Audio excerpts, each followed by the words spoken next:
ಎಲ್ಲರಿಗೂ ನಮಸ್ಕಾರ. ಇಂದೇನಪ್ಪ ಅಂದರೆ ಕೆಸೆಟ್ ಸ್ಪರ್ಧಾರ್ಥಿಗಳಿಗೆ ಏನಪ್ಪ ಅಂದರೆ ಮೂರನೆಯ ಸೀರೀಸ್ ನಾವೇನಪ್ಪ ಅಂದರೆ ನಮ್ಮ ಲಕ್ಷ್ಮೀ ಸ್ಪರ್ಧೆಯಿಂದ ತಮ್ಮೆಲ್ಲರಿಗೂ ಏನಪ್ಪ ಅಂದರೆ ಅವಕಾಶ ಇರುವಂಥದ್ದನ್ನು ನಾವು ಕಾಣಲಾಗ್ತದೆ.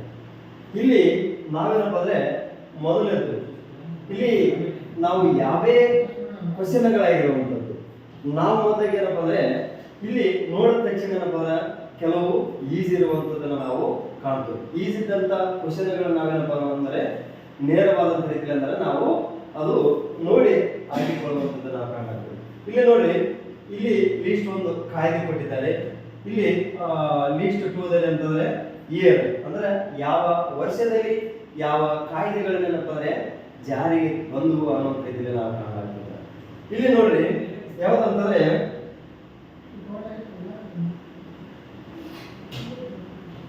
ಇಲ್ಲಿ ನಾವೇನಪ್ಪ ಅಂದ್ರೆ ಶಿಕ್ಷಣ ಕಾಯ್ದೆ, ಈ ಭಾಗದಲ್ಲಿರುವಂತಹ ಶಿಕ್ಷಣ ಕಾಯ್ದೆ ಇದೆಯಲ್ಲ, ಇದೇನಪ್ಪ ಅಂದ್ರೆ ಯಾವಾಗ ಜಾರಿಗೆ ಬಂತು ಅನ್ನೋದ್ರ ಬಗ್ಗೆ ನೋಡಿದಾಗ ಏನಪ್ಪ ಅಂದ್ರೆ 2009.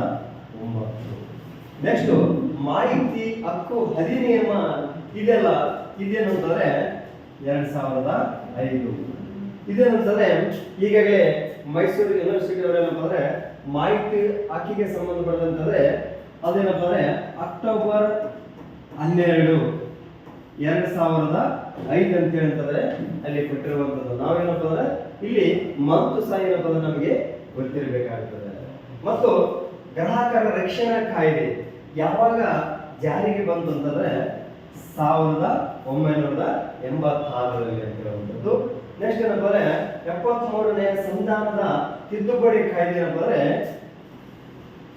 1992. ಇದೇನಪ್ಪ ಅಂದ್ರೆ ಒಟ್ಟೇನಪ್ಪ ಅಂದ್ರೆ ಪಂಚಾಯತಿಗೆ ಸಂಬಂಧಪಟ್ಟಂತ ಆಗಿರುವಂಥದ್ದು.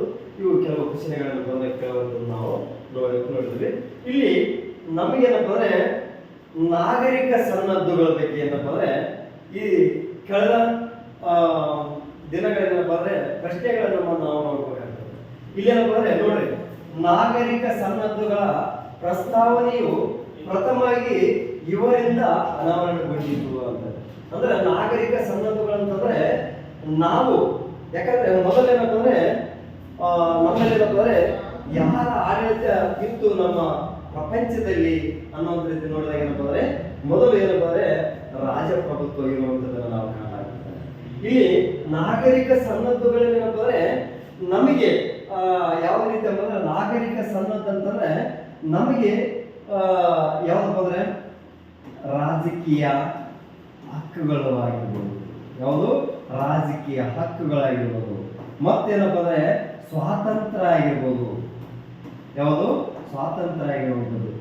ಇವೇನಪ್ಪ ಅಂದ್ರೆ ನಾಗರಿಕ ಸನ್ನದ್ಧಗಳೇನಪ್ಪ ಅಂದ್ರೆ ನಮಗೆ ಮೊದಲು ಪ್ರಜೆಗಳಿಗೆ ಏನಪ್ಪ ಅಂದ್ರೆ ಸಿಕ್ಕಿದ್ದಲ್ಲ. ಅದೇನಪ್ಪ ಅಂದ್ರೆ ನಾವೇನಪ್ಪ ಅಂದ್ರೆ ರಾಜರು ಹೇಳ್ತಾರೆ ಏನಪ್ಪ ಅಂದ್ರೆ ರಾಜರು ಯಾವ ರೀತಿಯಾಗಿ ಏನಪ್ಪ ಅಂದ್ರೆ ನಮ್ಮನ್ನು ಆಳ್ತಿದ್ರು ಅದನ್ನ ನಾವನ್ನ ಆಳಿಸ್ಕೊಳ್ಳುವಂಥದ್ದನ್ನ ನಾವು ಕಾಣಬಹುದು.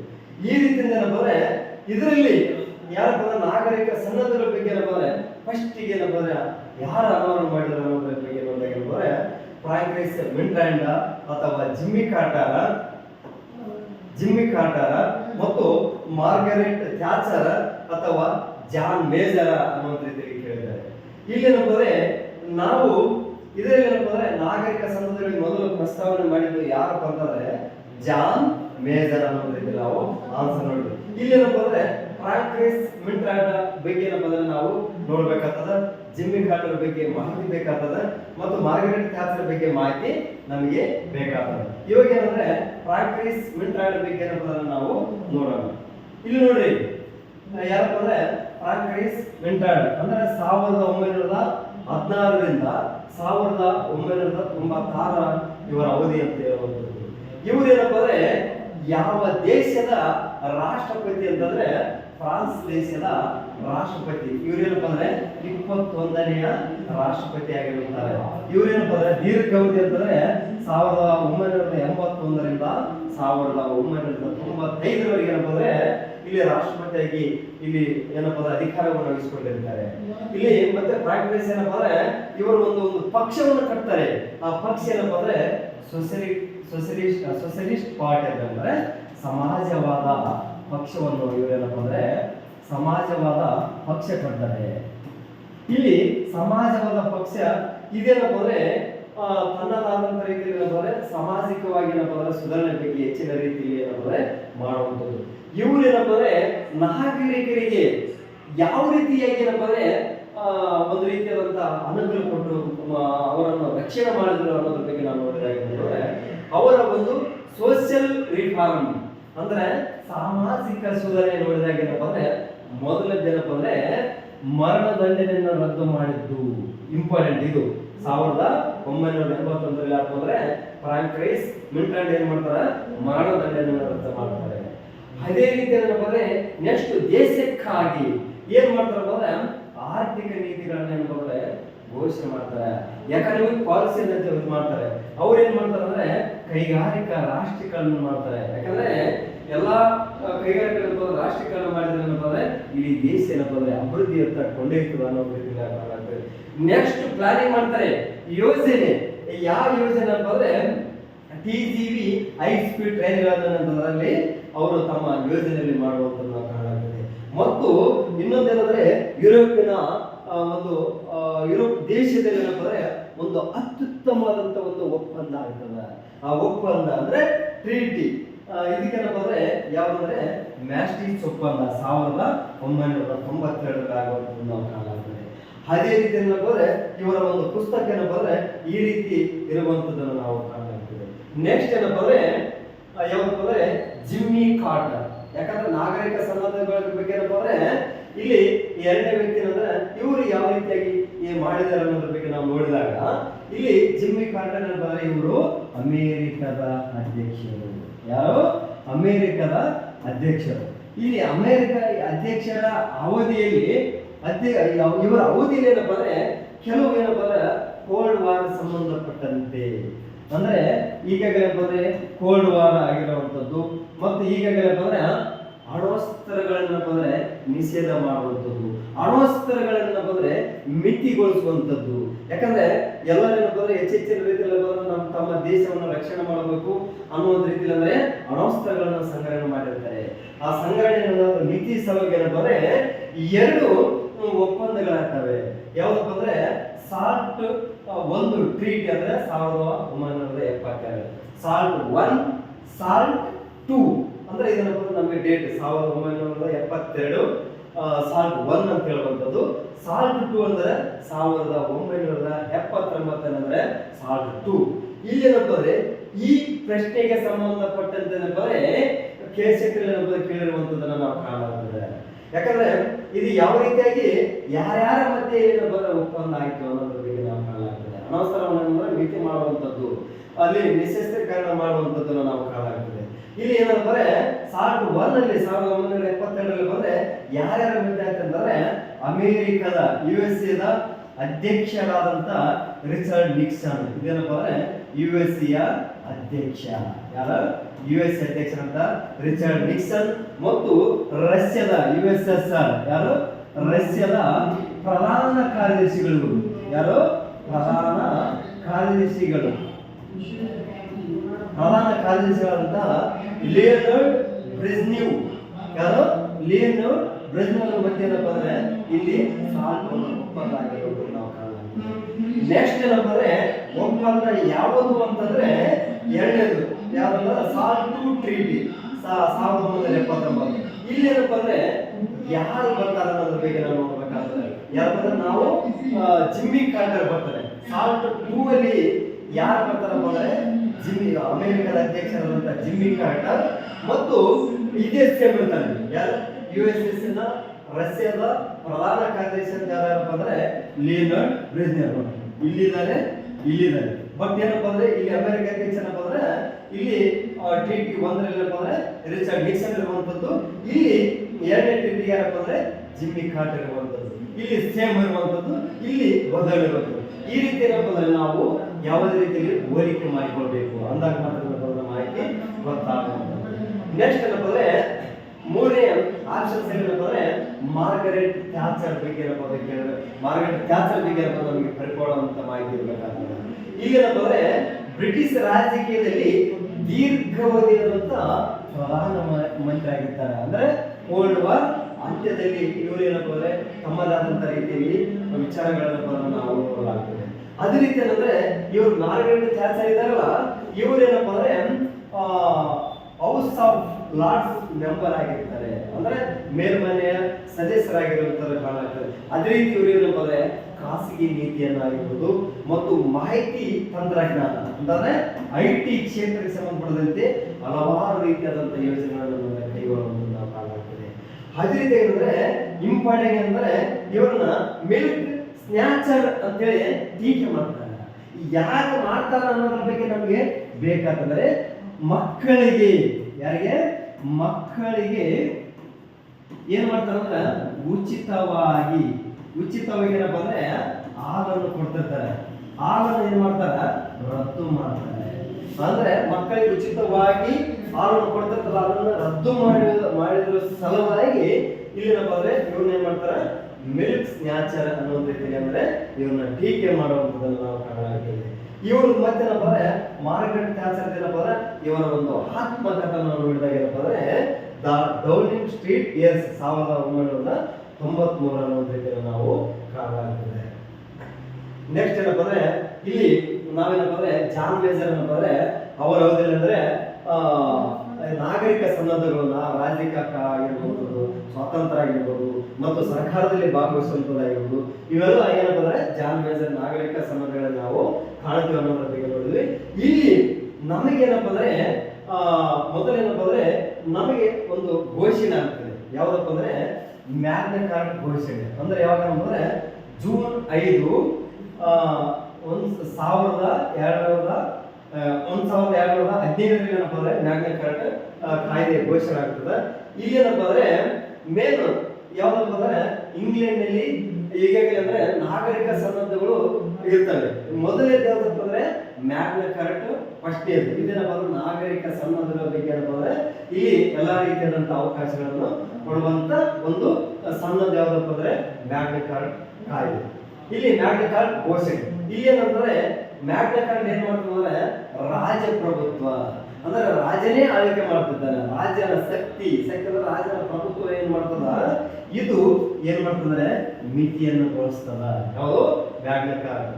ನೆಕ್ಸ್ಟ್ ಏನ್ ಮಾಡ್ತಂದ್ರೆ ಇದು ಮ್ಯಾಗ್ನಾ ಕಾರ್ಟಾ ಇದೆಯಲ್ಲ, ಇದು ಯಾವ ಭಾಷೆಯಲ್ಲಿ ಇದೆಯಪ್ಪ ಅಂದ್ರೆ ಲ್ಯಾಟಿನ್ ಭಾಷೆಯಲ್ಲಿ ಇರುವಂತದನ್ನ ನಾವು ಕಾಣಲಾಗ್ತದೆ. ಇನ್ನೊಂದು ಮ್ಯಾಗ್ನಾ ಕಾರ್ಟಾ ಏನಪ್ಪ ಅಂದ್ರೆ ಸಹಿ ಮಾಡ್ತಾರೆ ಅಂದ್ರೆ 1215 ಜೂನ್ 5 ಸಹಿ ಮಾಡ್ತಾರೆ.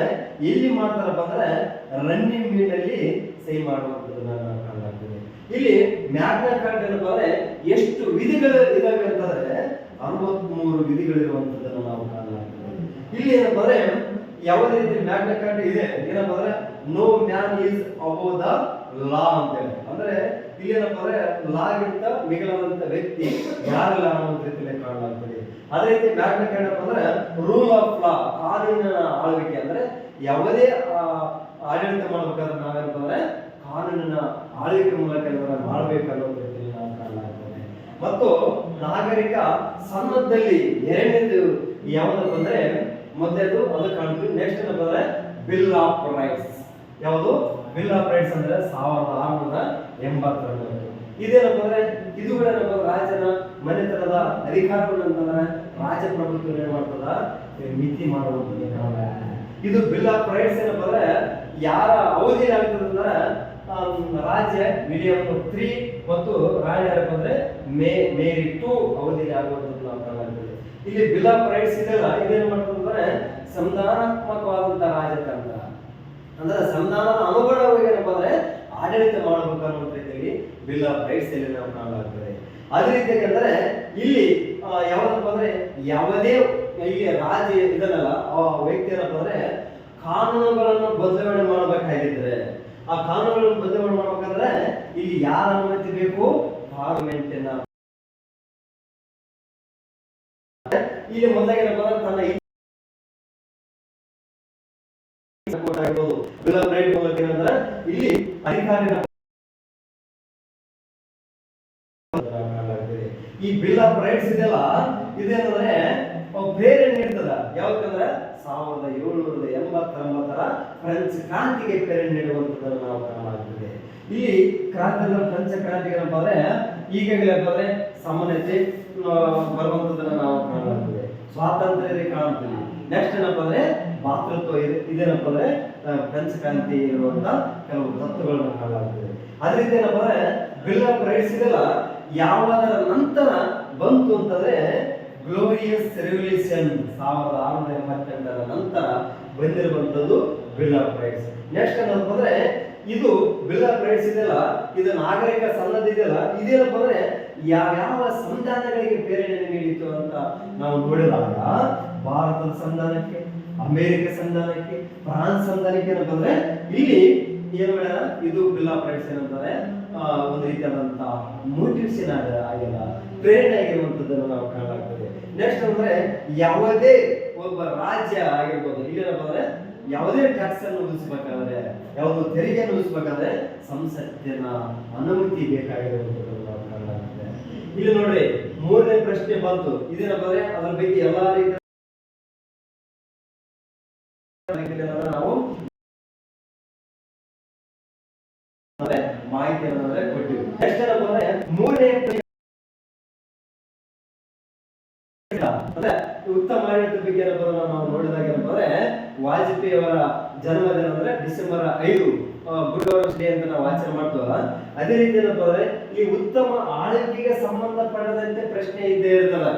ಯಾಕಂದ್ರೆ ಇಲ್ಲಿ ನೋಡ್ರಿ, ಉತ್ತಮ ಆಳ್ವಿಕೆಗೆ ಸಂಬಂಧಿಸಿದಂತ ಪರಿಕಲ್ಪನಾತ್ಮಕ ಒಳ್ಳೆತನದ ಮಾನದಂಡ ಪರಿಕಲ್ಪನೆ ಇವರಿಂದ ಪ್ರತಿಪಾದಿಸಲ್ಪಟ್ಟಿತ್ತು ಅಂತ ಕೇಳುವಂಥದ್ದು ನಾವು ಕಾಣಲಾಗ್ತದೆ. ಇಲ್ಲಿ ನೋಡಿದಾಗ ಏನಪ್ಪ ಅಂದ್ರೆ ಇಲ್ಲಿ ಯಾರು ಬರ್ತಾನೆ, ಜಾನ್ ಕಿಟ್ಸ್ ಬರ್ತಾನ, ಅಥವಾ ಜಾನ್ ಲಾಕ್ ಬರ್ತಾನ, ಜಾನ್ ಹೆರಿಂಗ್ ಬರ್ತಾನ, ಜೆ ರೋಸ್ ಬರ್ತಾನ ಅನ್ನೋದು ರೀತಿ ಕೇಳಿದಾಗ ಇದಕ್ಕೆ ಆನ್ಸರ್ ಏನಪ್ಪ ಅಂದ್ರೆ ಜಾನ್ ಹೆರಿಂಗ್ ಏನಪ್ಪ ಅಂದ್ರೆ ಬರುವಂತ ವ್ಯಕ್ತಿ ಆಗಿರ್ತಾನ. ಇಲ್ಲಿ ನಾವು ಆನ್ಸರ್ ಹೇಳಿದ್ವಿ. ಇದು ನೆಕ್ಸ್ಟ್ ಏನಪ್ಪ ಅಂದ್ರೆ ಜಾನ್ ಕಿಟ್ಸ್ ಬಗ್ಗೆ ಆಗಿರ್ಬೋದು, ಜಾನ್ ಲಾಕರ್ ಬಗ್ಗೆ ಆಗಿರ್ಬೋದು, ಜಾನ್ ಹೆರಿಂಗ್ ಆಗಿರ್ಬೋದು, ಜೆ ರೋಸ್ ಬಗ್ಗೆ ಅನ್ನೋದು ನಮಗೆ ಪರಿಪೂರ್ಣವಾದಂತಹ ಮಾಹಿತಿ ಬೇಕಾಗ್ತದೆ. ಬೇಕಿದ್ದಾಗ ಮಾಡಲಿಕ್ಕೆ ಅವಕಾಶ ನೋಡ್ರಿ. ಜಾನ್ ಕಿಟ್ಸ್ ಅಂತ ತಕ್ಷಣ ನಾವೇನ್ ಮಾಡ್ಬಿಟ್ಟು ಗಾಬರಿ ಆಗಿರುವಂತದ್ದು. ಯಾಕಂದ್ರೆ ಇಲ್ಲಿ ಪಾಶ್ಚಾತ್ಯ ಚಿಂತಕರ ಇರ್ತಾರಲ್ಲ, ಹೊಸ ವ್ಯಕ್ತಿಗಳು ಬರ್ತಾರೆ, ಬಂದಾಗ ಏನಪ್ಪ ಅವ್ರ ಬಗ್ಗೆ ಮಾಹಿತಿನೇ ಇರಲ್ಲ. ಆದ್ರೆ ಏನಪ್ಪ ನಾವು ಭಯಭೀತರಾಗಿರ್ಬಾರ್ದು. ಉಳಿದಂತ ವ್ಯಕ್ತಿಗಳ ಬಗ್ಗೆ ಏನಪ್ಪ ನಾವು ಸ್ಟಡಿ ಮಾಡಿರ್ತೀವಿ. ಅಲ್ಲಿ ಏನಪ್ಪ ನಾವು ಇಲ್ಲಿ ಜಾನ್ ಕಿಟ್ಸ್ ಬಗ್ಗೆ ನಾವು ನೋಡ್ಬೇಕಾಗ್ತದ. ಇಲ್ಲಿ ನೋಡ್ರಿ, ಜಾನ್ ಕಿಟ್ಸ್ ಏನಪ್ಪ ಅಂದ್ರೆ 1795ರಿಂದ 1821 ಅವರ ಅವಧಿಯಾಗಿರ್ತಾರೆ. ಜಾನ್ ಕಿಟ್ಸ್ ಇದಾರಲ್ಲ, ಇವರೇನಪ್ಪ ಅಂದ್ರೆ ಇಂಗ್ಲೆಂಡಿನ ಪ್ರಸಿದ್ಧವಾದಂತ ಕವಿಯಾಗಿರ್ತಾರೆ. ಎಷ್ಟಂದ್ರೆ ಇಂಗ್ಲೆಂಡಿನ ಪ್ರಸಿದ್ಧವಾದಂತ ಕವಿಯಾಗಿರ್ತಾರೆ. ಇವರೇನಪ್ಪ ಅಂದ್ರೆ ಕೇವಲ ಎಷ್ಟಪ್ಪ ಅಂದ್ರೆ 25 ಏಜ್ಗೆ ಏನಪ್ಪ ಅಂದ್ರೆ ಯಾವ್ದಪ್ಪ ಅಂದ್ರೆ ಟಿಬಿ ಅಟ್ಯಾಕ್ ಆಗಿ ಇವ್ರೇನ್ ಮಾಡ್ತಾರೆ ಅಂದ್ರೆ ಮರಣವನ್ನು ಹೊಂದ್ತಾರೆ. ಏನಂದ್ರೆ ಹಸು ನೀಡುವಂತ ವ್ಯಕ್ತಿ ಆಗಿರ್ತಾರೆ. ಒಂದು ಇಂಗ್ಲೆಂಡಿನ ಪ್ರಸಿದ್ಧವಾದಂತಹ ಕವಿ ಅವರು.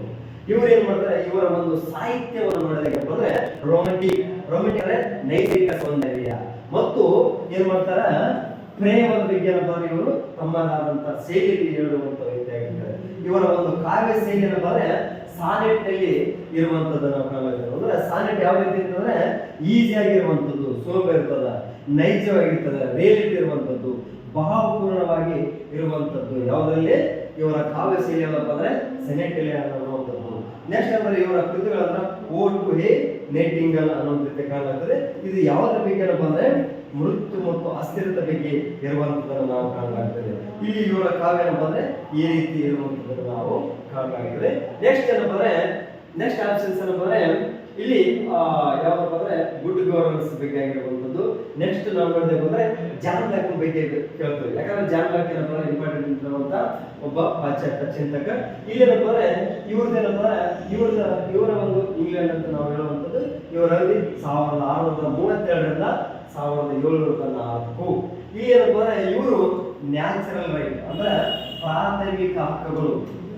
ಒಬ್ಬ ವ್ಯಕ್ತಿಗೆ ಏನಪ್ಪ ಅಂದ್ರೆ ಏನ್ ಬೇಕು, ಪ್ರಾಥಮಿಕ ಹಕ್ಕುಗಳು ಬೇಕಂತ. ನ್ಯಾಚುರಲ್ ರೈಟ್ಸ್ ಪ್ರಾಥಮಿಕ ಹಕ್ಕಂತಂದ್ರೆ ನಿಸರ್ಗದಲ್ಲಿ, ನೇಚರಲ್ಲಿ ಪ್ರತಿಯೊಬ್ಬ ವ್ಯಕ್ತಿ ಏನಪ್ಪ ಅಂದ್ರೆ ಅವನ ಜೀವನ ಆಗಿರುವಂಥದ್ದು, ಆಮೇಲೆ ಸ್ವಾತಂತ್ರ್ಯ ಆಗಿರುವಂಥದ್ದು, ಯಾವುದು ಸ್ವಾತಂತ್ರ್ಯ ಆಗಿರುವಂಥದ್ದು, ಆಮೇಲೆ ಆಸ್ತಿಯನ್ನು ಅಂದ್ರೆ ಇಲ್ಲಿ ರಕ್ಷಣೆ ಮಾಡುವಂಥದ್ದು ನಾವು ಕಾಣುತ್ತೆ. ಅದೇ ರೀತಿ ಅಂದ್ರೆ ಅವರ ಒಂದು ಯಾವ ಸರ್ಕಾರದ ಮಾದರಿಯನ್ನ ಇದು ಮಾಡಿದ್ರು ಅಂದ್ರೆ ಮಾಡೆಲ್ ಗೌರ್ಮೆಂಟ್ ಅನ್ನು ಮಾಡಿದ್ರಪ್ಪ ಅಂದ್ರೆ ಕಾನ್ಸ್ಟಿಟ್ಯೂಷನಲ್ ಗೌರ್ಮೆಂಟ್ ಮತ್ತು ರಿಪ್ರೆಸೆಂಟೇಟಿವ್ ಗೌರ್ಮೆಂಟ್ ಅಂದ್ರೆ ಸಂಧಾನಾತ್ಮಕ ಸರ್ಕಾರ ಮತ್ತು ಪ್ರತಿನಿಧಾತ್ಮಕ ಸರ್ಕಾರ ಬಗ್ಗೆ ಬಂದ್ರೆ ಅವರು ಹೆಚ್ಚಿನ ಆದ್ಯತೆಯನ್ನು ಕೊಡುವಂತ ವ್ಯಕ್ತಿ ಆಗಿರ್ತಾರೆ. ಇಲ್ಲಿ ಯಾವ್ದಪ್ಪ ಅಂದ್ರೆ ಇವರ ಕೃತಿಗಳು, ಈ ಕೃತಿ ಏನಪ್ಪ ಅಂದ್ರೆ ಯಾವುದ್ರ ಬಗ್ಗೆ ಆದ್ಯತೆ, ಅವರ ಕೃತಿ ಯಾವ್ದಪ್ಪ ಅಂದ್ರೆ ಟೂ ಟ್ರೀಟೀಸ್ ಆಫ್ ಗೌರ್ಮೆಂಟ್ ಅಂತ ಹೇಳಿ. ಅಂದ್ರೆ ಇಲ್ಲಿ ಅಂದ್ರೆ ಇಲ್ಲಿ ಸರ್ಕಾರದ ಬಗ್ಗೆ ಏನಪ್ಪ ಅಂದ್ರೆ 2 ಒಪ್ಪಂದಗಳ ಅನ್ನುವ ರೀತಿಯಲ್ಲಿ ಕೃತಿಯನ್ನು ಬರೀತಾರೆ. ಇವರು ಏನಪ್ಪ ಅಂದ್ರೆ ಎಂಪರಿಲಿಸಮ್ಗೆ ಅಂದ್ರೆ ಪ್ರಾಯೋಗಿಕತೆಗೆ, ಯಾವುದು ಪ್ರಾಯೋಗಿಕತೆಗೆ ಏನಪ್ಪ ಅಂದ್ರೆ ಹೆಚ್ಚಿನ ಆದ್ಯತೆ ನೀಡಿದಂತ ವ್ಯಕ್ತಿಯಾಗಿದ್ದಾನೆ. ನೆಕ್ಸ್ಟ್ ಏನಪ್ಪ ಅಂದ್ರೆ ಇಲ್ಲಿ ನೆಕ್ಸ್ಟ್ ಅಂದ್ರೆ ಜಾನ್ ಗೆರಿಂಗ್ ಇವ್ರು ಏನ್ ಮಾಡ್ತಾರೆ ಅಂದ್ರೆ ತಮ್ಮದೇ ಆದಂತ ರೀತಿಯಲ್ಲಿ ಏನಪ್ಪ ಅಂದ್ರೆ ಇಲ್ಲಿ ಯಾವ್ದಪ್ಪ ಅಂದ್ರೆ ಉತ್ತಮ ಆಳ್ವಿಕೆಗೆ ಸಂಬಂಧಪಟ್ಟಂತೆ ಇವರೇನಂದ್ರೆ ಕಾನ್ಸೆಪ್ಚುಯಲ್ ಗುಡ್ನೆಸ್ ಬಗ್ಗೆ, ಅಂದ್ರೆ ಒಂದು ರೀತಿಯಾದಂತ ಉತ್ತಮ ಆಳ್ವಿಕೆ ಯಾವ ರೀತಿಯಾಗಿ ಇರಬೇಕು ಅಂದ್ರೆ ಯಾವುದೇ ಒಂದು ಉತ್ತಮ ಆಳ್ವಿಕೆ ಅಂತಂದ್ರೆ ಅರ್ಥಗರ್ಭಿಕವಾಗಿರಬೇಕು ಮತ್ತು ವೈಜ್ಞಾನಿಕವಾಗಿರಬೇಕು ಮತ್ತು ತಾತ್ವಿಕ ನಿರೂಪಣೆಯನ್ನು ಹೊಂದಿರಬೇಕು ಅನ್ನೋ ರೀತಿಯಲ್ಲಿ ನಾವು ಕಾಣಲಾಗ್ತದೆ.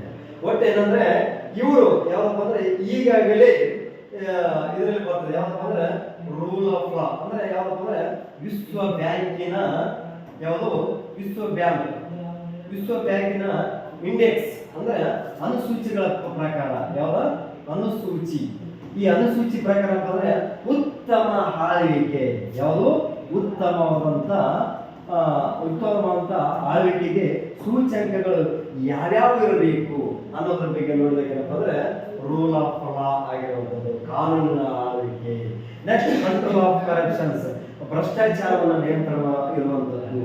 ನೆಕ್ಸ್ಟ್ ಏನಪ್ಪ ಅಂದ್ರೆ ಪೊಲಿಟಿಕಲ್ ಸ್ಟಾಬಿಲಿಟಿ, ರಾಜಕೀಯ ಸ್ಥಿರತೆ ಇರುವಂಥದ್ದು ಮತ್ತು ಗೌರ್ಮೆಂಟ್ ಎಫೆಕ್ಟಿವ್ನೆಸ್ ಅಂತೇಳಿ ಅಂದ್ರೆ ಸರ್ಕಾರದ ದಕ್ಷತೆ ಇರುವಂಥದ್ದು. ನೆಕ್ಸ್ಟ್ ಅಂದ್ರೆ ರೆಗ್ಯುಲೇಟರಿ ಕ್ವಾಲಿಟಿ, ಅಂದ್ರೆ ಇಲ್ಲಿ ಅಂದ್ರೆ ನಿಯಂತ್ರಣ ಗುಣಮಟ್ಟ ಇರುವಂಥದ್ದು. ಇವೇನಪ್ಪ ಅಂದ್ರೆ ವಿಶ್ವ ಬ್ಯಾಂಕಿನ ಯಾವ ಉತ್ತಮ ಆಳ್ವಿಕೆಯ ಅನುಸೂಚಿಗಳಲ್ಲಿ ಅನ್ನೋ ಒಂದು ರೀತಿಯಲ್ಲಿ ನಾವು ಕಾಣುವುದು. ಯಾವ್ದಂದ್ರೆ ಜಾನ್ ಗೆರಿಂಗ್ ಮಾಡುವಂತ ಒಬ್ಬ ವ್ಯಕ್ತಿ ಆಗಿರ್ತಾನೆ. ಇಲ್ಲಿ ನೆಕ್ಸ್ಟ್ ಏನಪ್ಪ ಅಂದ್ರೆ ಜೆ ರೋಸ್, ಇಲ್ಲಿ ಜೆ ರೋಸ್ ಬಗ್ಗೆ ಏನಪ್ಪ ಅಂದ್ರೆ ನಮಗೆ ಅತ್ಯುತ್ತಮವಾದಂತ ರೀತಿಯಲ್ಲಿ ಬೇಕಾಗ್ತದೆ. ಇಲ್ಲಿ ಏನಪ್ಪ ಅಂದ್ರೆ 1712ರಿಂದ 1778 ಇವರ ಒಂದು ಪ್ರಸಿದ್ಧವಾದಂತ ಕೃತಿ, ಯಾವುದು ಪ್ರಸಿದ್ಧವಾದಂತ ಕೃತಿ ಏನಪ್ಪ ಅಂದ್ರೆ ಸೋಷಿಯಲ್ ಕಾಂಟ್ರಾಕ್ಟ್. ಇದೇನಂದ್ರೆ 1762 ಕಾಲಾಗಿದೆ. ಅಂದ್ರೆ ಸಾಮಾಜಿಕ ಒಪ್ಪಂದ, ಅಂದ್ರೆ ಇಲ್ಲಿ ಸಾಮಾಜಿಕ ಒಪ್ಪಂದ ಇದೆಯಲ್ಲ, ಇದು ಜನರ ನಡುವೆ ಆದಂತ ಒಪ್ಪಂದವನ್ನು ಕಾಣುತ್ತೀವಿ. ಯಾವುದು ಜನರ ನಡುವೆ ಆದಂತ ಒಪ್ಪಂದವನ್ನು ಅನ್ನೋ ರೀತಿಯಲ್ಲಿ ಕಾಣಲಾಗುತ್ತದೆ. ಇಲ್ಲಿ ನಮ್ಮಲ್ಲಿ ಮತ್ತೆ ಉಳಿದ ಕೃತಿಗಳೇನಪ್ಪ ಅಂದ್ರೆ ಇಮೇಲಿ ಅಂದ್ರೆ ಇದು ಯಾವುದ್ರ ಬಗ್ಗೆ ಆದ್ಯತೆ ಕೊಡ್ತದಪ್ಪ ಅಂದ್ರೆ ಶಿಕ್ಷಣದ ಬಗ್ಗೆ ಆದ್ಯತೆ ಕೊಡುವಂತದ್ದನ್ನು ನಾವು ಕಾಣಲಾಗುತ್ತದೆ. ನೆಕ್ಸ್ಟ್ ಏನಪ್ಪ ಅಂದ್ರೆ ಇವರ ಕೃತಿ ಆದಂತ Discovery on the arts and science 1750 ಮತ್ತು ಡಿಸ್ಕವರ್ ಆನ್ ಇನ್ಇಕ್ವಾಲಿಟಿ 1755 ಮತ್ತು ಕಾನ್ಫೆಷನ್ಸ್ 1780. ಇದೇನಪ್ಪ ಅಂದ್ರೆ ಇವರ ಆತ್ಮಕಥನ ಅನ್ನೋದನ್ನ ನಾವು ಕಾಣಲಾಗುತ್ತದೆ. ಅದೇ ರೀತಿ ಏನಪ್ಪ ಅಂದ್ರೆ ಇವರು ಯಾವ್ದಂದ್ರೆ ಇವರು ಒಂದು ಘೋಷವಾಕ್ಯನ ಹೇಳ್ತಾರೆ. ಯಾವ್ದಪ್ಪ ಅಂದ್ರೆ ಘೋಷವಾಕ್ಯ, ಯಾವುದು ಘೋಷವಾಕ್ಯ ಅಂದ್ರೆ ಯಾವ ರೀತಿ ಇರ್ತಪ್ಪ ಅಂದ್ರೆ ಮಾನವ ಹುಟ್ಟಿದೇನಪ್ಪ ಅಂದ್ರೆ ಸ್ವತಂತ್ರವಾಗಿ ಹುಟ್ಟುತ್ತಾನೆ, ಬರುತ್ತಾ ಅವನೇನು ಅಂದ್ರೆ ಸಂಕೋಲಿಯಲ್ಲಿ ಸಿಲುಕ್ತಾನ ಅನ್ನೋ ರೀತಿಯಲ್ಲಿ man is born free but everywhere he is chain ಅನ್ನೋ ರೀತಿಯಲ್ಲಿ ನಾವು ಕಾಣಲಾಗ್ತದೆ. ಅದೇ ರೀತಿ ಅಂದ್ರೆ ಇಲ್ಲಿ ಜನರಲ್ ವಿಲ್ ಅಂದ್ರೆ ಯಾವುದೇ ಒಬ್ಬ ವ್ಯಕ್ತಿಯಪ್ಪ ಅಂದ್ರೆ ಒಂದು ಸರ್ಕಾರವನ್ನು ಮಾಡ್ಬೇಕಾದ್ರೆ ಸಾರ್ವತ್ರಿಕವಾದಂತ ಇಚ್ಛೆ ಇರಬೇಕಾದ ಅನ್ನೋದನ್ನ ಕಾಣಲಾಗುತ್ತದೆ. ಇದೇ ರೀತಿ ಅಂದ್ರೆ ಇಲ್ಲಿ 1789ರಲ್ಲಿ ಏನಪ್ಪ ಅಂದ್ರೆ ಯಾವ್ದಂದ್ರೆ ಫ್ರಾನ್ಸ್ ಕ್ರಾಂತಿ, ಯಾವುದು ಫ್ರಾನ್ಸ್ ಕ್ರಾಂತಿ. ಈ ಫ್ರಾನ್ಸ್ ಕ್ರಾಂತಿಗೆ ಏನಪ್ಪ ಅಂದ್ರೆ ಯಾರು ಜೆ ರೋಸ್ ಅವರು ಏನಂತಾರೆ ಪ್ರೇರಣೆ ನೀಡಿದಂತ ಒಬ್ಬ ವ್ಯಕ್ತಿ ಆಗಿರ್ತಾರೆ ಅನ್ನೋ ರೀತಿಯಲ್ಲಿ ನಾವು ಇಲ್ಲಿ ಕಾಣಲಾಗ್ತದೆ. ಇಲ್ಲಿ ಜೆ ರೋಸ್ ಏನಪ್ಪ ಅಂದ್ರೆ ತಮ್ಮದಾದಂತ ರೀತಿಯಲ್ಲಿ ಏನಪ್ಪ ಅಂದ್ರೆ ಇಲ್ಲಿ ಪ್ರಜಾಪ್ರಭುತ್ವಕ್ಕೆ ಏನಪ್ಪ ಅಂದ್ರೆ ಹೆಚ್ಚಿನ ಆದ್ಯತೆ ನೀಡಿದಂತ ಒಬ್ಬ ವ್ಯಕ್ತಿ ಆಗಿರ್ತಾರೆ. ನಮ್ಮ ಜೊತೆಲಿ ಕಾಣ್ತೀವಿ. ನೆಕ್ಸ್ಟ್ ಏನಪ್ಪ ಅಂದ್ರೆ ಇಲ್ಲಿ ನಾಲ್ಕನೇ ಒಂದು ಪ್ರಶ್ನೆಯನ್ನು ನೋಡಿದಾಗ ಇಲ್ಲಿ ನಾಲ್ಕನೇ ಒಂದು ಪ್ರಶ್ನೆ ನೋಡಿದಾಗ ಏನಪ್ಪ ಅಂದ್ರೆ ಇಲ್ಲಿ ಯಾವಪ್ಪ ಅಂದ್ರೆ ಪಂಚಾಯತ್ ರಾಜ್ ಸಂಸ್ಥೆಗಳಲ್ಲಿ ಯಾರಿಗೆ ಬಂದ್ರೆ ಸ್ತ್ರೀಯರಿಗೆ ಅಂದ್ರೆ 50% ಮೀಸಲಾತಿಯನ್ನು 50% ರಿಸರ್ವೇಶನ್ ನೀಡಿದಂತ ಯಾವ ರಾಜ್ಯದಲ್ಲಿ ಮೊದಲು ಕೊಟ್ಟು ಅನ್ನೋದ್ರಲ್ಲಿ ಕೇಳಿರುವಂತದ್ದು ನಾವು ಕಾಣಲಾಗ್ತೀವಿ. ಮೊದಲು ಯಾವ ರಾಜ್ಯದಲ್ಲಿ ಕೊಟ್ಟು ಅನ್ನೋದ್ ರೀತಿಯಲ್ಲಿ ನಾವು ಪಡೆದಾಗ ಏನಪ್ಪ ಅಂದ್ರೆ ವೈಎಸ್ಆರ್ ಸರ್ಕಾರದಲ್ಲಿ ಏನಪ್ಪ ಅಂದ್ರೆ ಇಲ್ಲಿ ಏನಪ್ಪ ಅಂದ್ರೆ ಮಹಿಳೆಯರಿಗೆ 50% ಮೀಸಲಾತಿಯನ್ನು ಕೊಟ್ಟಿರುವಂತದ್ದು ಕಾಣಲಾಗ್ತದೆ. ಅದೇ ರೀತಿಯಲ್ಲಿ ಪಂಜಾಬದಲ್ಲಿ ನಾವು ನೋಡಲಾಗ್ತದೆ. ನೆಕ್ಸ್ಟ್ ಏನಪ್ಪ ಅಂದ್ರೆ ಕರ್ನಾಟಕದಲ್ಲಿ ನೋಡಲಾಗ್ತದೆ. ಇಲ್ಲಿ ಏನಪ್ಪ ಅಂದ್ರೆ ಮೊದಲು ಕೊಟ್ಟಂತದ್ದು 50% ಪಂಚಾಯತಿಯಲ್ಲಿ ಮೀಸಲಾತಿ ಕೊಟ್ಟಿರುವಂತ ರಾಜ್ಯ ಯಾವುದಪ್ಪ ಅಂದ್ರೆ ಬಿಹಾರದಲ್ಲಿ ನಾವು ಕಾಣಲಾಗ್ತದೆ. ನಂತರ ಅಂದ್ರೆ ಮೊದಲೇನಪ್ಪ ಅಂದ್ರೆ 73ನೇ ತಿದ್ದುಪಡಿಯ ಪ್ರಕಾರ ಏನಪ್ಪ ಅಂದ್ರೆ ಇವರಿಗೆ ಅಂದ್ರೆ ಪಂಚಾಯತ್ ರಾಜ್ ವ್ಯವಸ್ಥೆಯಲ್ಲಿ ಮಹಿಳೆಯರಿಗೆ ಏನಪ್ಪ ಅಂದ್ರೆ ಮೀಸಲಾತಿಯನ್ನು ಮೊದಲು ಎಷ್ಟು ಕೊಟ್ಟಿರ್ತಾರ, ಕನಿಷ್ಠ ಎಷ್ಟು ಕನಿಷ್ಠ ಮೀಸಲಾತಿ ಏನಪ್ಪ ಅಂದ್ರೆ 33% ಕೊಟ್ಟಿರ್ತಾರೆ. ನಂತರ ಏನಪ್ಪ ಅಂದ್ರೆ ಇಡೀ ಎರಡನೇ ಅದ್ರಲ್ಲಿ ಏನಪ್ಪ ಅಂದ್ರೆ ನಮ್ಮ ಕರ್ನಾಟಕದಲ್ಲಿ ಏನಪ್ಪ ಅಂದ್ರೆ ಇಲ್ಲಿ ಏನಂದ್ರೆ ಮೀಸಲು ಫಸ್ಟ್ ಏನಪ್ಪ ಅಂದ್ರೆ ಬಿಹಾರ ಕಾಣಲಾಗ್ತದೆ. ನೆಕ್ಸ್ಟ್ ಏನಪ್ಪ ಅಂದ್ರೆ ಕರ್ನಾಟಕ ಕಾಣಲಾಗ್ತದೆ. ಇಲ್ಲಿ ಪಂಜಾಬ್ ಆಂಧ್ರ ಏನಪ್ಪ ಅಂದ್ರೆ ನೆಕ್ಸ್ಟ್ ಹಂತದಲ್ಲಿ ಕೊಟ್ಟಿರುವಂತದ್ದು ನಾವು ಇಲ್ಲಿ ಕಾಣಲಾಗ್ತದೆ. ಇಲ್ಲಿ ನೋಡ್ರಿ ಇಲ್ಲಿ ಪಂಚಾಯತಿಯಲ್ಲಿ ಮೀಸಲಾತಿಯನ್ನು ಯಾಕೆ ಕೊಡ್ತಾರೆ ಅಂದ್ರೆ ಮಹಿಳೆಯರನ್ನು ಸಬಲೀಕರಣ ಮಾಡುವಂಥದ್ದು, ಸಾಮಾಜಿಕವಾದಂತ ನ್ಯಾಯವನ್ನು ಕೊಡುವಂಥದ್ದನ್ನು ನಾವು ಇಲ್ಲಿ ಕಾಣಲಾಗ್ತದೆ. ಗ್ರಾಮ ಅಂದ್ರೆ ಪೂರ್ಣವಾದಂತಹ ಗ್ರಾಮ ಸ್ವರಾಜ್ಯ ಬಗ್ಗೆ ಹೆಚ್ಚಿನ ಆದ್ಯತೆಯನ್ನು ನಾವು ಕಾಣಲಾಗ್ತದೆ. ಇಲ್ಲಿ ನೋಡ್ರಿ ಯಾವ್ದಪ್ಪ ಅಂದ್ರೆ ನೆಕ್ಸ್ಟ್ ಇಂಪಾರ್ಟೆಂಟ್ ಇರುವಂತ ಒಂದು ಕ್ವಶನ್ ನೋಡಿದಾಗ ಏನಪ್ಪ ಅಂದ್ರೆ ಇವರುಗಳಲ್ಲಿ ಯಾರು ಪಕ್ಷರಹಿತ ಪ್ರಜಾಪ್ರಭುತ್ವವನ್ನು ಅಂದ್ರೆ ಪ್ರತಿಪಾದನೆ ಮಾಡಿದ್ರು ಅಂತ ಕೇಳ್ತಾರೆ. ಇಲ್ಲೇನಪ್ಪ ಅಂದ್ರೆ ಎಂ.ಎನ್. ರಾಯನ, ಎಂ.ಆರ್. ಬಸವಣ್ಣ, ಜವಾಹರ್ಲಾಲ್ ನೆಹರೂನ ಅಥವಾ ಡಾಕ್ಟರ್ ಬಿ.ಆರ್. ಅಂಬೇಡ್ಕರ್ ಅನ್ನೋದ್ರಲ್ಲಿ ನಾವು ಕಾಣಲಾಗ್ತದೆ. ಇಲ್ಲಿ ಯಾರು ಕಾಣ್ತಾರಪ್ಪ ಅಂದ್ರೆ ಮೊದಲ ಪಕ್ಷರಹಿತ ಪ್ರಜಾಪ್ರಭುತ್ವಕ್ಕೆ ಅಂದ್ರೆ ಎಂ.ಎನ್. ರಾಯ್ ಅನ್ನೋ ರೀತಿಯಲ್ಲಿ ನಾವು ಕಾಣಲಾಗ್ತದೆ. ಇಲ್ಲಿ ಇವರ ಪರಿಪೂರ್ಣವಾದಂತಹ ಮಾಹಿತಿಯನ್ನು ನಾವು ಇಲ್ಲಿ ನೋಡೋಣ. ಏನಪ್ಪ ಅಂದ್ರೆ ಎರಡನೇ ಸ್ಲೈಡ್ ಇದಾವೆ. ಎರಡನೇ ಸ್ಲೈಡ್ ತಕ್ಷಣ ಬರೋದ್ರ ಬಗ್ಗೆ ನಾವು ನೋಡಲಾಗ್ತದೆ. ಇಲ್ಲಿ ಎಂ.ಎನ್. ರಾಯ್ ಇದಾರಲ್ಲ 1887ರಿಂದ 1954 ಅಂದ್ರೆ ಇವರು ಏನಂದ್ರೆ ಇವರ ಒಂದು ಅವಧಿ ಅನ್ನೋ ರೀತಿಯಲ್ಲಿ ನಾವು ಕಾಣಲಾಗ್ತದೆ. ಇವರು ಏನಪ್ಪ ಅಂದ್ರೆ ಆಲ್ಮೋಸ್ಟ್ ಆಲ್ ಏನಪ್ಪ ಅಂದ್ರೆ ಇವರ ಒಂದು ಜೀವನವನ್ನು ನೋಡಿದಾಗ ನೋಡಿದಾಗ 3 ಹಂತದಲ್ಲಿ ನಾವು ಕಾಣಲಾಗ್ತದೆ. ಫಸ್ಟ್ ಏನಪ್ಪ ಅಂದ್ರೆ ಕಮ್ಯುನಿಸ್ಟ್ ವಾದಿ. ಯಾರು ಫಸ್ಟ್ ಕಮ್ಯುನಿಸ್ಟ್ ಆಗ್ತದೆ. ಫಸ್ಟ್ ಏನಪ್ಪ ಅಂದ್ರೆ ಇಲ್ಲಿ ಏನಪ್ಪ ಅಂದ್ರೆ ಕ್ರಾಂತಿಕಾರಿ, ಆಮೇಲೆ ಏನಪ್ಪ ಅಂದ್ರೆ ಫಸ್ಟ್ ಕ್ರಾಂತಿಕಾರಿ, ನೆಕ್ಸ್ಟ್ ಏನಪ್ಪ ಅಂದ್ರೆ ಕಮ್ಯುನಿಸ್ಟ್ ವಾದಿ, ಆಮೇಲೆ ಮಾನವತಾವಾದಿ ಅಂದ್ರೆ ಇವರ ಒಂದು ಜೀವನ ಈ ರೀತಿ ಕಾಣುವಂಥದ್ದನ್ನು ನಾವು ಕಾಣುತ್ತದೆ. ಅಂದ್ರೆ ಫಸ್ಟಿಗೆ ಕ್ರಾಂತಿಕಾರಿ ಆಗಿರ್ತಾರೆ, ನೆಕ್ಸ್ಟ್ ಕಮ್ಯುನಿಸ್ಟ್ ವಾದಿ ಆಗಿರ್ತಾರೆ, ಕೊನೆ ಹಂತದಲ್ಲಿ ಮಾನವತಾವಾದಿ ಏನಪ್ಪ ಅಂದ್ರೆ ತಮ್ಮ ಜೀವನವನ್ನು ಮಾಡುವಂತ ವ್ಯಕ್ತಿ ಏನಪ್ಪ ಅಂದ್ರೆ ಎಂ.ಎನ್. ರಾಯ್. ಅಂದ್ರೆ ಪಕ್ಷರಹಿತ ಪ್ರಜಾಪ್ರಭುತ್ವ ಬಗ್ಗೆ ಏನಪ್ಪ ಆದ್ಯತೆ ನೀಡಬೇಕಂದ್ರೆ ಸ್ಥಳೀಯ ಮಟ್ಟದಲ್ಲಿ ಏನಪ್ಪ ಅಂದ್ರೆ ಪಕ್ಷನೇ ಇರಬಾರದು ಅನ್ನೋ ರೀತಿಯಲ್ಲಿ ಹೇಳಿದಂತ ವ್ಯಕ್ತಿ ಏನಪ್ಪ ಅಂದ್ರೆ ಎಂ.ಎನ್. ರಾಯ್ ಅನ್ನೋ ರೀತಿಯಲ್ಲಿ ಕಾಣಲಾಗ್ತದೆ. ಇಲ್ಲಿ ಇವರೇನಪ್ಪ ಅಂದ್ರೆ ಒಂದು ರ್ಯಾಡಿಕಲ್ ಡೆಮೊಕ್ರೆಟಿಕ್ ಪಕ್ಷ ಅಂದ್ರೆ ರ್ಯಾಡಿಕಲ್ ಡೆಮೊಕ್ರೆಟಿಕ್ ಪಕ್ಷ ಏನಪ್ಪ ಅಂದ್ರೆ ಇದು ಏನಪ್ಪ ಅಂದ್ರೆ ಭಾರತದಲ್ಲಿ ಏನಪ್ಪ ಅಂದ್ರೆ ಸ್ಥಾಪನೆ ಮಾಡ್ತಾರೆ. ಈ ಪಕ್ಷ ಏನಪ್ಪ ಅಂದ್ರೆ ಒಂದು ಎಲ್ಲಾ ರೀತಿಯಾದಂತ ಜನರಿಗೆ ಏನಪ್ಪ ಅಂದ್ರೆ ಅವಕಾಶವನ್ನು ನೀಡಬೇಕು ಅನ್ನೋ ರೀತಿಯಲ್ಲಿ ನಾವು ಕಾಣಲಾಗ್ತದೆ. ನಂತರ ದಿನದಲ್ಲಿ ಏನಪ್ಪ ಅಂದ್ರೆ ಒಂದು ಕಮ್ಯುನಿಸ್ಟ್ ಪಾರ್ಟಿ. ಈ ಕಮ್ಯುನಿಸ್ಟ್ ಪಾರ್ಟಿ ಏನಪ್ಪ ಅಂದ್ರೆ ಎಲ್ಲಿ ಸ್ಥಾಪನೆ ಮಾಡ್ತಾರಪ್ಪ ಅಂತಂದ್ರೆ ಇದು ಭಾರತದಲ್ಲಿ, ಇದು ಮೆಕ್ಸಿಕೋದಲ್ಲಿ. ಮೆಕ್ಸಿಕೋದಲ್ಲಿ ಏನಂದ್ರೆ ಕಮ್ಯುನಿಸ್ಟ್ ಪಾರ್ಟಿಯನ್ನು ಇಲ್ಲಿ ಸ್ಥಾಪನೆ ಮಾಡಿರುವಂತ ವ್ಯಕ್ತಿ ಆಗಿರ್ತಾರೆ.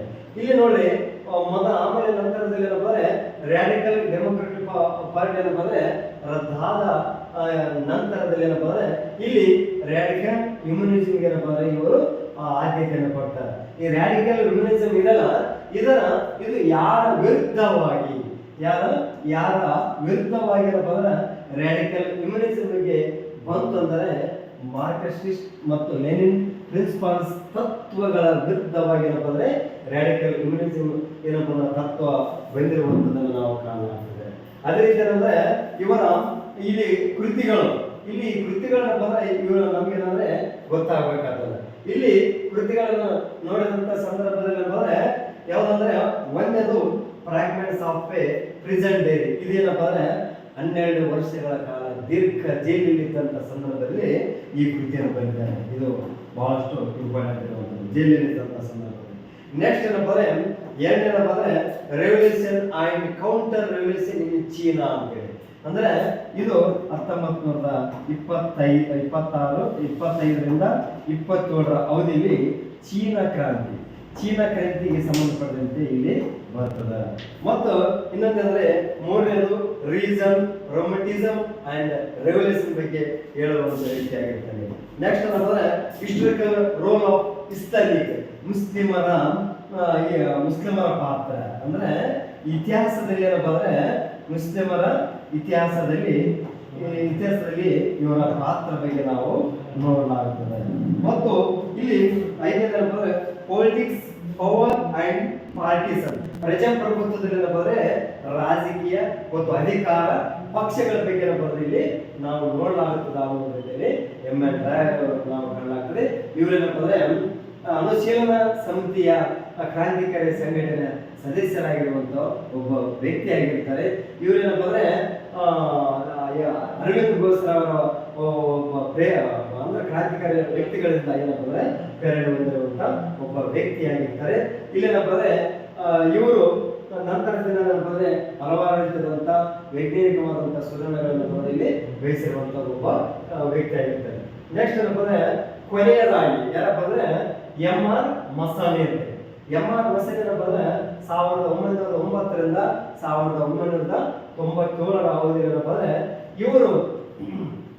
ಇವರೇನಂತಂದ್ರೆ ಬಾಂಬೆ, ನಮ್ಮ ಭಾರತ ದೇಶದ ಬಾಂಬೆ ರಾಜ್ಯದವರು ಆಗಿರ್ತಾರೆ. ಇವರೇನಪ್ಪ ಅಂದ್ರೆ ಈಗಾಗಲೇ ಎಂ.ಆರ್. ಮಸಾನಿ ಏನಂತಂದ್ರೆ ರಾಜಕಾರಣಿ ಹೌದು ಮತ್ತು ಬರಹಗಾರರು ಹೌದು ಮತ್ತು ನೆಕ್ಸ್ಟ್ ಏನಪ್ಪ ಸಾಹಿತ್ಯಿಕ ತಮ್ಮದಾದಂತ ಕೊಡುಗೆಯನ್ನು ನೀಡಿರ್ತಾರೆ. ನೆಕ್ಸ್ಟ್ ಏನಪ್ಪ ಇವರು MP ಆಗಿ ಏನಪ್ಪ ಅಂದ್ರೆ ಸೇವೆ ಸಲ್ಲಿಸಿರ್ತಾರೆ. ಏನಪ್ಪ ಅಂದ್ರೆ MP ಆಗಿ ಸೇವೆಯನ್ನು ಸಲ್ಲಿಸ್ತಾರೆ ಮತ್ತು ಸಂಧಾನ ರಚನಾ ಸಮಿತಿಯಲ್ಲಿ ಏನಪ್ಪ ಅಂದ್ರೆ ಸದಸ್ಯರಾಗಿರುವಂತ ವ್ಯಕ್ತಿಯಾಗಿರ್ತಾರೆ ಅನ್ನೋದಕ್ಕೆ ನಾವು ಕಾಣಲಾಗುತ್ತದೆ. ಅದೇ ರೀತಿಯಾಗಿ ಅಂದ್ರೆ ಇವರನ್ನು ಫಾದರ್ ಆಫ್ ಇಂಡಿಯನ್ ಲಿಬರಲಿಸಂ ಅನ್ನೋ ಒಂದು ರೀತಿಯಲ್ಲಿ ನಾವು ಕಾಣಲಾಗ್ತದೆ. ಅಂದ್ರೆ ಇಲ್ಲಿ ಲಿಬರಲಿಸಂ ಪ್ರೀತಮ ಅನ್ನುವಂತ ವ್ಯಕ್ತಿ ಯಾರಪ್ಪ ಅಂದ್ರೆ ಎಂ.ಆರ್. ಮಸಾನಿ ಅನ್ನೋ ರೀತಿಯಲ್ಲಿ ನಾವು ಕಾಣಲಾಗ್ತದೆ. ಅದೇ ರೀತಿಯಲ್ಲಿ ಇಲ್ಲಿ ನಾವು ನೆಕ್ಸ್ಟ್ ಒಂದು ಪಾರ್ಟಿಯನ್ನು ಸ್ಥಾಪನೆ ಮಾಡ್ತಾರೆ. ಆ ಪಾರ್ಟಿ ಯಾವ್ದಪ್ಪ ಅಂದ್ರೆ ಇಂಡಿಪೆಂಡೆಂಟ್ ಪಾರ್ಟಿ ಅಂದ್ರೆ 1959ರಲ್ಲಿ ಇಂಡಿಪೆಂಡೆಂಟ್ ಪಾರ್ಟಿಯನ್ನು ಸ್ಥಾಪನೆ ಮಾಡುವಂತ ಒಬ್ಬ ವ್ಯಕ್ತಿ ಆಗಿರ್ತಾರೆ ಅನ್ನೋದು ಕಾಣಲಾಗ್ತದೆ. ಇದೇ ರೀತಿ ಅಂದ್ರೆ ಇವರವಾದಂತ ಒಂದು ಕೃತಿ ಇದು ಯಾವ್ದಪ್ಪ ಅಂದ್ರೆ bleeds was in death down ಅಂತ ಅನ್ನೋ ರೀತಿಯಲ್ಲಿ ಕಾಣಲಾಗ್ತದೆ.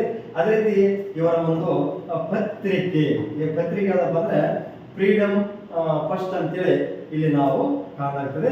ಇಲ್ಲಿ ಪತ್ರಿಕೆ ಮೂಲಕ ಎಲ್ಲ ತಮ್ಮದಾದಂತ ವಿಚಾರಗಳನ್ನ ಇಲ್ಲಿ ಮಂಡಿಸಿರುವಂತ ವ್ಯಕ್ತಿ ಅಂದ್ರೆ ಎಂ.ಆರ್. ಮಸಾನಿ ಕಾಣಲಾಗ್ತದೆ.